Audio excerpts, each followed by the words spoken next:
Hello guys, welcome to my YouTube channel. কেমন আছো তোমরা? এখন আমরা কথা বলবো হচ্ছে ইন্ডিয়ান এবং ইন্টারন্যাশনাল সিনেমার কিছু আপডেট এবং কিছু বক্স অফিস কালেকশন নিয়ে। চলো ভিডিওটা শুরু করা যাক। সবথেকে প্রথম যদি কথা বলি হচ্ছে আমাদের বাংলায় রিলিজ হওয়া এখন ব্লকবাস্টার হওয়া সিনেমা, যেটার নাম হচ্ছে খাদান, স্টারিং সুপারস্টার দেব, জিতু সেনগুপ্ত, ইদিকা পল। এই ফিল্মটা টোটাল 3.5 লাখ অডিয়েন্স এই ফিল্মটাকে দেখেছে। ইয়েস, টোটাল 3.5 লাখ দর্শক এই ফিল্মটাকে এখনো পর্যন্ত দেখে নিয়েছে। ফিল্মটার যে কালেকশন 7.5 কোটি প্লাস। মাল্টিপ্লেক্সে এই সিনেমাটা কিন্তু 1.5 কোটির কাছাকাছি কালেকশন করে নিয়েছে অলরেডি, যেটা কিনা এবছরে রিলিজ হওয়া বহুরূপী এবং আমাদের ওই যে টেক্কা, তারপরে আছে খাদান সিনেমাটি, যেটা ফার্স্ট উইকে সব থেকে বেশি কালেকশন করেছে হচ্ছে মাল্টিপ্লেক্স থেকে। এবং যেহেতু খাদান একটা সিঙ্গেল স্ক্রিন এবং মাল্টিপ্লেক্স দুটোরই সিনেমার দর্শকের জন্য সিনেমা, ঠিক আছে, তাই জন্য এই ফিল্মটা কিন্তু মাল্টিপ্লেক্সও ব্যাপক লেভেলে কালেকশন দেখাচ্ছে। দিন বা দিন শো বাড়ছে এবং এই ফিল্মটা কিন্তু দেখতে গেলে 10 কোটি টাকার কাছাকাছি খুব তাড়াতাড়ি কালেকশন করে নেবে। মেকার্সের তরফ থেকে এই ফিল্মটা নিয়ে কিন্তু এখনও প্রমোশনাল যে স্ট্র্যাটেজি সেটা কিন্তু এখনও চালু রেখেছে। তারা কিন্তু এখনও বিভিন্ন ট্যুর করছে এবং দেবদা একটা নিজেও ইন্টারভিউতে বলেছে যে বেঙ্গল ট্যুর কিন্তু এখনও শেষ হয়নি, এখনও চলছে। তো খুব দারুণ ব্যাপার, যেটা কমার্শিয়াল সিনেমার জন্য এরকম সাকসেস এরকম সচরাচর দেখা যায় না, অনেকদিন পর দেখা গেল। তো আমার তো বেশ ভালো লাগছে। টোটাল 3.5 লাখ লোক মানে অডিয়েন্স এই সিনেমাটিকে দেখেছে, খাদান সিনেমাটি এখনো পর্যন্ত। দেখা যাক লাইফ টাইমে কত মানে কত কোটি দর্শক বা কত লাখ দর্শক এই সিনেমাটিকে টোটাল হলে দেখে। পরের যেটা আপডেট সেটা হচ্ছে রোহিত শেট্টিকে নিয়ে। তো রোহিত শেট্টি এবার একটা ফিল্ম প্রডিউস করতে যাচ্ছে। একটা পুলিশ অফিসার ছিল মুম্বাই পুলিশে, যার নাম হচ্ছে রাকেশ মারিয়া।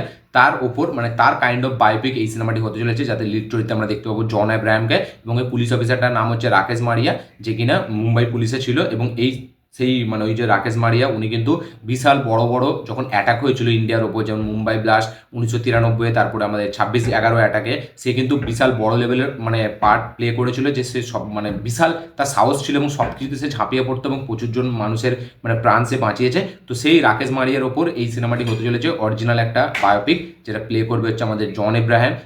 রোহিত শেট্টিকে প্রডিউস করবে। স্ক্রিপ্ট কিন্তু পুরোপুরি ফাইনালাইজড হয়ে গেছে, লিড অ্যাক্টারও কাস্ট মানে বলা যায় লকটি হয়ে গেছে জন এব্রাহাম। তো দেখা যাক এই ফিল্মের অফিসিয়াল অ্যানাউন্সমেন্ট আমরা কবে দেখতে পাই। পরের যেটা আপডেট সেটা হচ্ছে সুজয় ঘোষকে নিয়ে। তো কিং সিনেমা থেকে সুজয় ঘোষ সরে গেছে, এটা আমরা সকলেই জানি। সিদ্ধার্থ আনন্দ সে এখন কিং সিনেমাটিকে ডিরেক্ট করবে, যেটা আমাদের শাহরুখ খানকে লিড চরিত্রে দেখতে পেতে চলেছি। এই সিনেমাটি প্রথম সুজয় ঘোষ ডিরেক্ট করার কথা ছিল, একটা high octane action thriller film হয়েছিল এটা। তো সেই ফিল্মটা থেকে সরে যাওয়ার পর সুজয় ঘোষ এখন কিন্তু সে আবার তার যে জনরা, যেটা একটা মানে থ্রিলার জনরা, থ্রিলার ড্রামা, যেটা কিনা সে বাদলাতে করে দেখিয়েছে আমাদের আমাদের কাহানি। তারপর আমাদের ওই সিনেমাটির নাম কি ভুলে গেলাম। তো খুবই মানে হেভি হেভি ফিল্মসে করেছে, এটা আমরা সকলেই জানি, ঠিক আছে। তো সেই ডিরেক্টর সুজয় ঘোষ সে এবার টিম আপ করতে যাচ্ছে হচ্ছে শাহিদ কাপুরের সাথে। ইয়েস, শাহিদ কাপুরকে নিয়ে সে পুরোপুরি একটা থ্রিলার ফিল্ম বানাতে যাচ্ছে। 2025 থেকে এই সিনেমার কাজ চালু হবে, এখন প্রি প্রোডাকশন লেভেলে 2025-এর স্টার্টিং থেকে এই সিনেমাটি যেতে চলেছে। তো আবার থ্রিলার সিনেমাতেই আমরা দেখতে পেতে চলেছি সুজয় ঘোষকে, মানে ডিরেক্টর সুজয় ঘোষকে, যাতে লিড চরিত্রে থাকবে হচ্ছে আমাদের শাহিদ কাপুর। দেখা যাক কিং সিনেমা থেকে রিপ্লেস হওয়ার পর সুজয় ঘোষের এই সিনেমাটি কিরকম কি মানে অডিয়েন্সের ভেতরে সাড়া ফেলে এবং কতটা কি এই সিনেমাটি ক্রিটিক্যালি অ্যাক্লেমড হয় বা বক্স অফিসে কিরকম কি রেসপন্স দেখায়, এটা দেখবার মতো বিষয় হবে। সুজয় ঘোষকে আমরা আবার একবার কিন্তু থ্রিলার সিনেমায় দেখতে পেতে চলেছি। পরের যেটা আপডেট সেটা হচ্ছে সাজিদ নাডিয়াডওয়ালার প্রোডাকশন হাউস থেকে আসা আপকামিং একটা সিনেমা, যেটা আসছে ঈদে রিলিজ হবে, স্টারিং সুপারস্টার সালমান খান। ফিল্মের নাম হচ্ছে সিকান্দার, যে ফিল্মের টিজার রিলিজ করা হয়েছিল কালকের আগের দিন, মানে 28 তারিখ। এই টিজারটি কিন্তু ব্যাপক লেভেলে জনপ্রিয়তা পেয়েছে। ইয়েস, এই টিজারটি কিন্তু এখন দেখতে গেলে মোস্ট ভিউজ মানে 24 আওয়ার্সের মধ্যে যে মিলিয়ন মানে ভিউজকে কাউন্ট করা হয়, মানে 24 আওয়ার্সে টোটাল কত মিলিয়ন ভিউজ হলো, যাতে নাম্বার 1 পজিশনে ছিল হচ্ছে সালারের হিন্দি টিজার। ইয়েস, সালারের যে হিন্দি টিজারটা সেটা নাম্বার 1 পজিশনে ছিল। এখন কিন্তু নাম্বার 2 পজিশনে আছে হচ্ছে আমাদের সালমান খানের সিকান্দার, যেটা জাওয়ানকেও বিট করেছে। সিকান্দারের টিজার কিন্তু মোস্ট মানে কি বলা যায় 24 আওয়ারের যে মিলিয়ন ভিউটা হয়, ঠিক আছে, যেটা বলা যায় কি 24 মানে আওয়ার্সের সব থেকে বেশি ভিউজওয়ালা যে কোনো টিজার বা ট্রেলার যেটা হয়, সেটা এখন সিকান্দার সেকেন্ড পজিশন আছে হিন্দি বেল্টে। এবং ইন্ডিয়ার মধ্যে 4 নম্বরে আছে, কারণ ইন্ডিয়ার মধ্যে প্রথমে আছে সালার, তারপরে আছে আমাদের আদিপুরুষ, তারপর আছে কেজিএফ স্টার মানে রকিং স্টার ইয়াসের কেজিএফ এর টিজার, তারপরে আছে সালমান খানের সিকান্দার। তো মানে ইন্ডিয়াতে 4 নম্বর এবং হিন্দি বেল্টে 2 নম্বরে আছে সিকান্দারের টিজার ভিউজের দিক থেকে, মানে একদিনে টোটাল 24 আওয়ার্সের মধ্যে। পরের যেটা আপডেট সেটা হচ্ছে পুষ্পা দ্য রুলকে নিয়ে। তো পুষ্পা দ্য রুল শুধু ওয়েস্ট বেঙ্গল থেকেই কিন্তু 43 কোটি টাকার বক্স অফিস কালেকশন করে একটা ইন্ডাস্ট্রি হিট ট্যাগ পেয়ে গেছে। ইয়েস, এর আগে এই রেকর্ডটা ছিল শাহরুখ খানের কাছে, তার পাঠান এবং জওয়ান ওয়েস্ট বেঙ্গল থেকে 42 কোটি এবং 41 কোটির কাছাকাছি একটা কালেকশন করে নিয়ে গেছিলো। এখানে পুষ্পা 2 কিন্তু 3 নম্বর না 4 নম্বর সপ্তাহে টোটাল মিলিয়ে ওয়েস্ট বেঙ্গল থেকে কিন্তু 43 কোটি টাকা বক্স অফিস কালেকশন করেছে, যেটা কিনা এখন ফার্স্ট কোনো মানে অন্য ফিল্ম, অন্য ভাষার ফিল্ম, যেটা কিনা ওয়েস্ট বেঙ্গল থেকে এসে এত কোটি টাকার বক্স অফিস কালেকশন করে নিয়ে গেছে। 43 কোটি টাকার বক্স অফিস কালেকশন করেছে হচ্ছে পুষ্পা 2 আমাদের কলকাতা মানে ওয়েস্ট বেঙ্গল থেকে। পরের যেটা আপডেট সেটা হচ্ছে রিসেন্টলি রিলিজ হওয়া সিনেমা, মালায়ালামের ব্লকবাস্টার সিনেমা যেটার নাম হচ্ছে মার্কো, যার রিভিউ আমি কিছুক্ষণ আগেই ছেড়েছি আমার এই চ্যানেলে। তো এই সিনেমাটি তেলেগুতে রিলিজ হবে, আমরা সকলেই জানি তেলেগুতে এই সিনেমাটি রিলিজ হবে 1 জানুয়ারি তেলেগু স্টেটে তেলেগু ভার্সান রিলিজ হবে, এবং 3 জানুয়ারি এই সিনেমাটি তামিল ভার্সানে তামিল স্টেটে রিলিজ হবে। ইয়েস, মার্কো খুবই হাইলি পজিটিভ রিভিউর প্রাপ্ত একটি সিনেমা, যেটা কিনা এখন ইন্ডিয়ার সব থেকে ভায়োলেন্ট একটা ফিল্মে পরিণত হয়ে গেছে। একটা A সার্টিফাইড সিনেমা, সেটা 70 কোটি টাকার কালেকশন করে নিয়েছে অলরেডি 10 দিনে। ইয়েস, টোটাল 10 দিনে বলছি, টোটাল 8 দিনে না 7 দিনে এই সিনেমাটি 70 কোটি প্লাস কালেকশন করে ফেলেছে ওয়ার্ল্ড ওয়াইড বক্স অফিস কালেকশনে। দেখা যাক এই সিনেমাগুলি তেলেগু এবং এই সিনেমাটা তেলেগু এবং তামিলে রিলিজ হওয়ার পর এর বক্স অফিস কালেকশন কোথায় যায়। এবং হিন্দি বেল্টে এই সিনেমাটি কিন্তু প্রথম মালায়ালাম সিনেমা যেটা কিনা 1 কোটি টাকার বেশি বক্স অফিস কালেকশন করেছে হচ্ছে ফার্স্ট দিনে। ইয়েস, 1 কোটি টাকার বক্স অফিস কালেকশন করেছে হচ্ছে আমাদের মার্কো, এবং মালায়ালাম ফিল্ম হিসাবে দেখতে গেলে এটা প্রথম কোনো ফিল্ম যেটা হিন্দি বেল্টে এত সুন্দর দারুণ একটা রেসপন্স দেখাচ্ছে। বেবি জনের শো কমে যাওয়ায় মার্কো শো বেশি করে লাগানো হচ্ছে, কারণ ফিল্মটা খুবই হেভি, দর্শকের বিশাল পছন্দ হচ্ছে ফিল্মটা। দেখা যাক লাইফ টাইমে মার্কোর কালেকশন কোথায় গিয়ে দাঁড়ায়। পরের যেটা আপডেট সেটা হচ্ছে আমাদের বাংলা থেকে। তো চালচিত্র যে সিনেমাটি এই সময় রিলিজ হলো খাদানের সাথে, খাদানের সাথে না, হ্যাঁ খাদান সন্তান, আমাদের চালচিত্র এইসব সিনেমাগুলি একসাথে রিলিজ হয়েছিল 20 তারিখে। তো চালচিত্র প্রথম পার্টের পর যেহেতু চালচিত্র সিনেমাটি খুব ভালো হয়েছে, ঠিক আছে, আমি যদিও দেখিনি সিনেমাটি, আমি রিভিউ একটা না দুটো জায়গায় রিভিউ পড়েছি। তো তারপরে চালচিত্র পার্ট 2 আসছে, এটা কিন্তু মেকার্সরা এখন কনফার্ম করে দিল। ইয়েস, মেকার্সরা কনফার্ম করেছে কিন্তু চালচিত্র 2 খুব শিগগিরই আসবে। আমরা দেখেছিলাম চালচিত্রতে মানে অপূর্বর যে পারফরমেন্স ট্রেলার লেভেলে সেটা কিন্তু ব্যাপক ছিল। আমি যদিও ফিল্মটা দেখিনি, তো চালচিত্র 2 আসবে এটা কিন্তু এখন মেকার্সরা কনফার্ম করে দিল। পরের যেটা আপডেট সেটা হচ্ছে সিকান্দারকে নিয়ে, সালমান খানের আপকামিং সিনেমা সিকান্দার। শোনা যাচ্ছে এই সিকান্দার ফিল্মে মেন যে ভিলেন সেটাতে আমরা দেখতে পেতে চলেছি সূর্যাকে। ইয়েস, যে সূর্যা, যে আমরা সকলে জানি যাকে আমরা তামিলের বিশাল একটা খুবই হেভি লেভেলের একটা অ্যাক্টার, ব্যাপক লেভেলের একটা অ্যাক্টার আমি বলতে চাই। মানে যে সূর্যার পারফরমেন্স নিয়ে কোনো দিন কোনো কথা হবে না, সে এমন একটা পারফরমেন্স দিতে পারে যেটা কিনা অন্য কেউ দিতে পারে না। মানে একটা বিজয় সেতুপতি যেখানে আছে, একটা সূর্যাও সেখানে আছে, মানে সূর্যা আলট্রা লেভেলের পারফর্মার, আমরা সকলে জানি। তাকে শোনা যাচ্ছে আমরা সিকান্দার ফিল্মের মেন ভিলেন হিসাবে হয়তো দেখতে পেতে চলেছি। দেখা যায় যেহেতু এইটা একটা তামিলের ডিরেক্টরই বানাচ্ছে, হয়তো তামিল থেকেই কোনো বড় একটা অ্যাক্টারকে কাস্ট করা হবে ভিলেনের চরিত্র। সূর্যাকে আমরা দেখতে পেতে চলেছি সিকান্দার ফিল্মে, এটা কিন্তু এখন পুরোপুরি কনফার্ম না, এরকম কথা উঠে আসছে। দেখা যাক এটা পুরোপুরি কনফার্মেশন কবে পায়। আজকে পরের যেটা আপডেট সেটা হচ্ছে আমাদের বেবি জনকে নিয়ে। তো বেবি জন টোটাল 4 দিনে, মানে শুক্রবার, বুধ, বৃহস্পতি, শুক্র, শনি, টোটাল 4 দিনে এই সিনেমাটি কালেকশন করেছে হচ্ছে টোটাল 23 কোটি টাকা। ইয়েস, টোটাল 4 দিনে এই সিনেমাটি 23 কোটি টাকা কালেকশন করেছে। শনিবারে এই সিনেমাটি মাত্র 4 কোটি টাকা কামিয়েছে।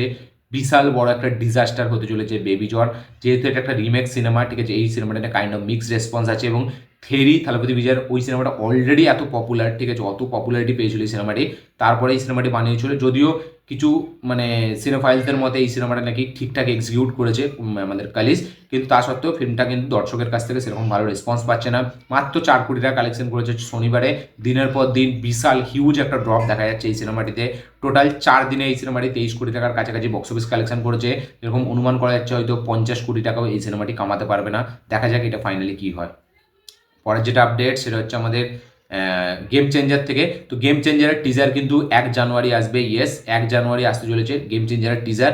কিছুদিন আগেই আমরা দেখলাম যে একটা মানে রামচরণের ফ্যান্স, সে কিন্তু একটা সুইসাইড মানে অ্যাটেম্পটের কথা বলেছে মেকার্সদেরকে, যে তারা যদি খুব শিগগিরই ট্রেলার না আনে, কারণ ফিল্ম রিলিজের আর 13 দিন না 12 দিন বাকি, এর মধ্যে যদি এতদিন পরে লেটে এরা ট্রেলার আনে তাহলে সেই হাইপটা মেনটেন হবে না, এবং সেই একটা যে ক্রেজ একটা রামচরণ ফ্যান্সদের মধ্যে সেটা কিন্তু দেখা যাচ্ছে না। তাই জন্য রামচরণের একটা ফ্যান্স কিন্তু তারা হুমকি দিয়েছে মেকার্সদেরকে যে সুইসাইড করার, যে ট্রেলার কিন্তু খুব তাড়াতাড়ি তারা দেখতে চায়, ট্রেলার যদি না তাড়াতাড়ি দেখতে পারে তারা কিন্তু সুইসাইড করবে, এরকম একটা ভক্ত তাকে মানে মেকার্সদেরকে এরকম থ্রেট দিয়েছে। এবং শোনা যাচ্ছে যে গেম চেঞ্জারের টিজার 1 তারিখে আসবে। ইয়েস, কারণ এটা দিল রাজু একটা ইভেন্টে কনফার্ম করেছে যে 1 জানুয়ারি, প্রথমে 30 জানুয়ারি শোনা গিয়েছিল, তারপরে 3 তারিখের কথা শোনা গিয়েছিল, এখন শোনা যাচ্ছে নাকি এই সিনেমাটি কিন্তু 1 তারিখে আসতে চলেছে ট্রেলার, গেম চেঞ্জারের ট্রেলার আসতে চলেছে 1 তারিখে। এটা দিল রাজু যে প্রডিউসার, সে কিন্তু এটা পুরোপুরি কনফার্ম করেছে একটা ইভেন্টে। দেখা যাক 1 তারিখ কোন সময় এই ট্রেলারটি আসে। পরে যেটা আপডেট সেটা হচ্ছে রাজান ডিকে ফার্জি ফ্যামিলি ম্যানের মতো সিরিজ দেওয়া, মানে গানজান গুলাবের মতো সিরিজ দেওয়া, মানে ক্রিয়েটার যার নাম হচ্ছে রাজান ডিকে, যে রিসেন্টলি সিটাডেলের মতো একটা সিরিজ বানিয়েছিল যেটা ব্যাপক।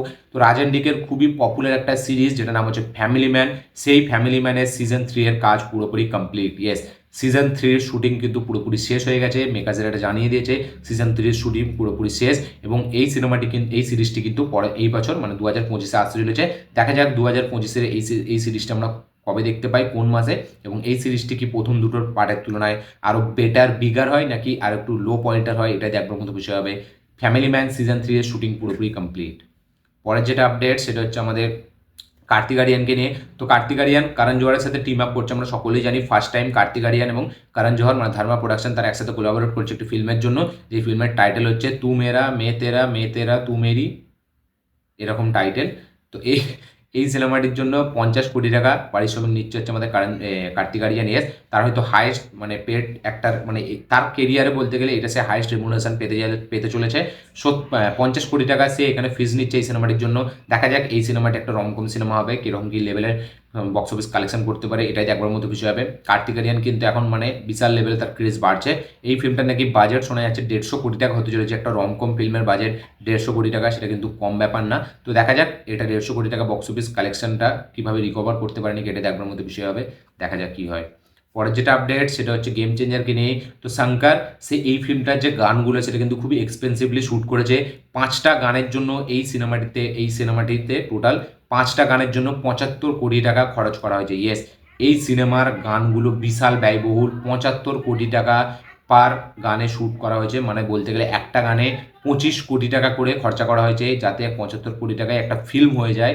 ঠিক আছে, সেখানে কিন্তু একটা ফিল্ম বলতে একটা খুব ভালো লেভেলের ফিল্ম হয়ে যাবে, সেইখানে 75 কোটি টাকা শুধু গানের মধ্যে খরচা করা হয়েছে। যদিও সেই গানগুলো কিন্তু অডিয়েন্সের মধ্যে সেরকম রেসপন্স জেনারেট করতে পারেনি।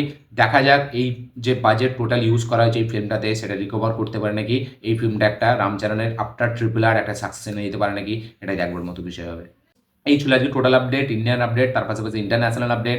এই আপডেটগুলো দেখে জেনে শুনে আপনাদের কী বক্তব্য, কী মতামত, কী রিয়াকশন অবশ্যই কমেন্টে লিখে জানাবেন। ভিডিওটি ভালো লাগে থাকলে লাইক শেয়ার কমেন্ট করে দেবেন। চ্যানেলটিকে নতুন হলে চ্যানেলটিকে সাবস্ক্রাইব করবেন, বেল আইকনটি প্রেস করতে ভুলবেন না। দেখা হচ্ছে পরের ভিডিওতে, ততক্ষণের জন্য বাই।